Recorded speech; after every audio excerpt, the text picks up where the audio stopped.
Pwede na yan. Maninibago lang ng konti yan, tapos makaka-adapt na rin yan.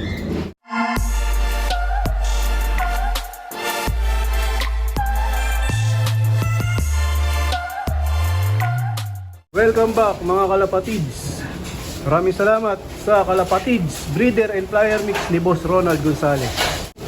Yan, nantay na si JJ Bigay ang Sakulam. Medyo matagal kaming hindi na nakapag-video dito dahil mahaba-haba yung series ng aming lock visit. Yan, sige, patuloy mo. Hindi nagsasalita na. Sign language lang muna si JJ Bigay ang Sakulam. Pero baka sobra.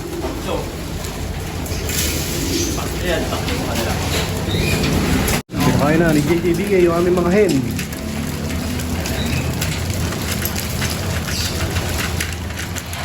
Siyempre, kalapatids yan.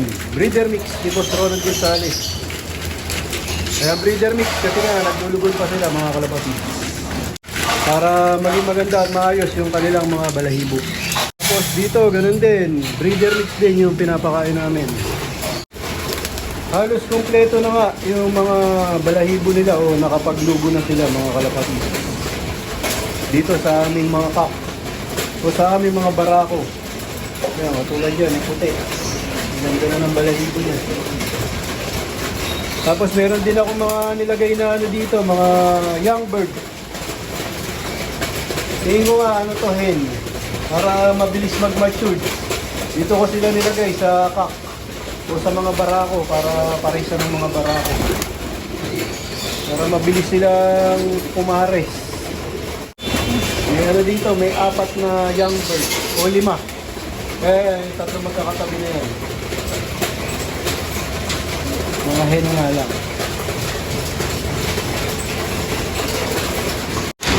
Tapos dito sa aming flyer slope o sa young bird lock mga kalapatids, pinaghiwalay nga namin yung barako at mga babae o yung kak at hen. Kung makikita nyo yan, sarado yung division. Subukan natin gayahin yung sistema ni Idol Saldi Garcia. Magkahiwalay yung barako at yung mga hen. Tsaka mga nag-iitlugan nga ito mga kalapatids, yung mga hen ko, mga nagpaparisan na. Itong dalawang itim nga na to, mga ano to, mabilis pumares o magaling silang ano, magtawag ng mga hen. Isa dito sa dalawang magkapatid na itim na to, dalawa yung hen na ano, pinarisan nila. Kaya may nakuha akong dalawang ano, pares na itlog. Tapos yung ibang hen, namamares na rin dito. Mga naglalandian na. 6 o 8 itlog na yung nakukuha ko. Subukan natin yung sistema yung magkahiwalay ang babae at lalaki.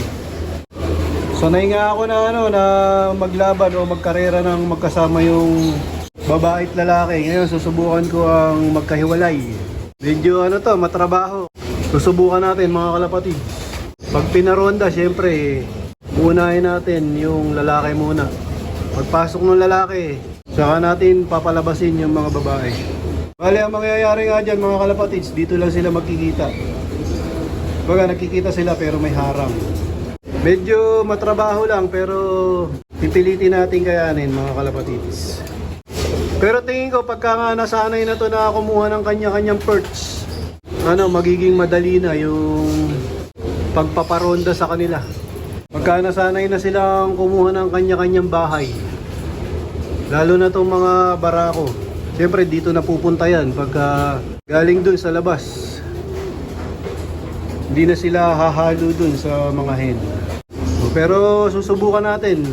Kahit medyo matrabaho o mahirap, kailangan natin ng ano dito, mahaba-habang pasensya. Tsaka kailangan ng ano, ng oras.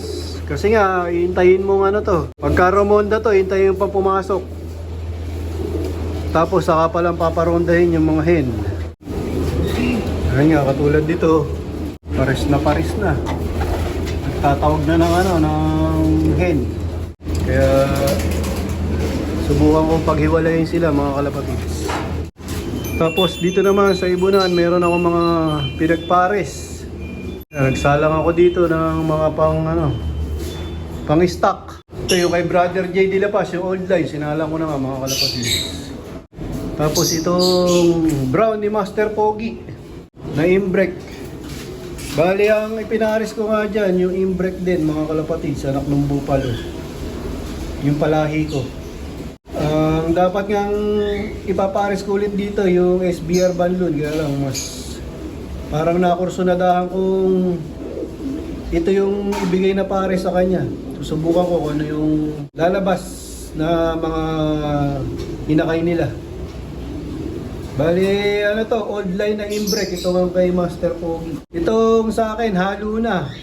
Old line, tapos na-crossan ko nga to ng ano, nung Le Petit Barcelone, ng yung bigay nga sa akin ni Idol Jimmy Gunn. Nung siya'y nabubuhay pa yan. Bali, may cross na to ng old at saka new bloodline ng imbrek. Pero ito talaga ang old line na imbrek, yung kay Master Pogi, yung lahi ng mga ano niya, Suligaw. Yung Surigao finisher. Yan, ito yung lahi nun. Tapos ito yung puti. Bali may itlog na naman to mga kalapatids. Yan lang, hindi ko alam kung may similya. Yan, maayos pa naman sila kasi maayos pa yung dumi nila. Pagka nga nagtubig yung dumi yan, automatic. Papahinga na natin. Sa ngayon, maayos pa yung dumi nila kaya diretso yung kanilang breeding. Ito nga yung naging anak nila. Ito, dalawang puti. Pied yung isa. Ito lang yung nag-pure white. Yan, babae. Bali ano to, lock breed. Dito sa lahi ng puti. Tapos ito naman parisa na to mga kalapatids. Ito yung bigay sa akin na inakay nung last year ni J. Rabal Barba. Ito nga yung lahi ng crack 52 niya. Tapos pinaris ko siya sa lahi ng ano ko, Superfly. Meron nga akong itinagong hen na lahi rin ng ano, yung pinagpares ko dun sa colony, lahi din ng ano, ng crack 52. Yun yung unang bigay sa akin ni J. Rabal Barba na hen, tapos naipares ko nga yun sa Superfly na cock. Meron isang hen na ano, naitago ako dun, kaya pinagpares ko to, mag-aantay ako ng cock. Yun naman yung ipapares ko dun sa hen na anak ng crack 52 din at saka ng Superfly.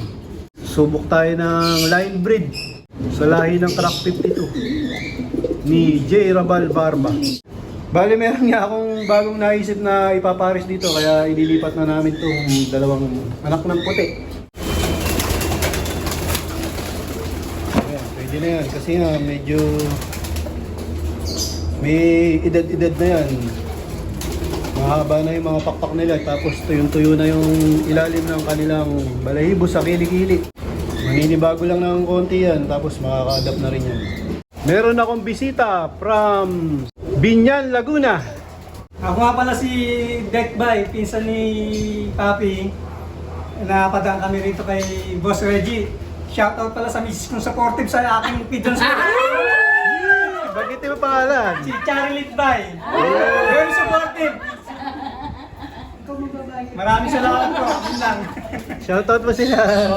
Shoutout kay Tatanay, kay Marie Chris, kay Ningning, at kay Papi. Yun. Boss Maxwell. Yan, thank you very much. Saka sa masarap na pasalubong. Aligigas. Merienda. Babalik-balikan. Thank you. Okay. Thank you.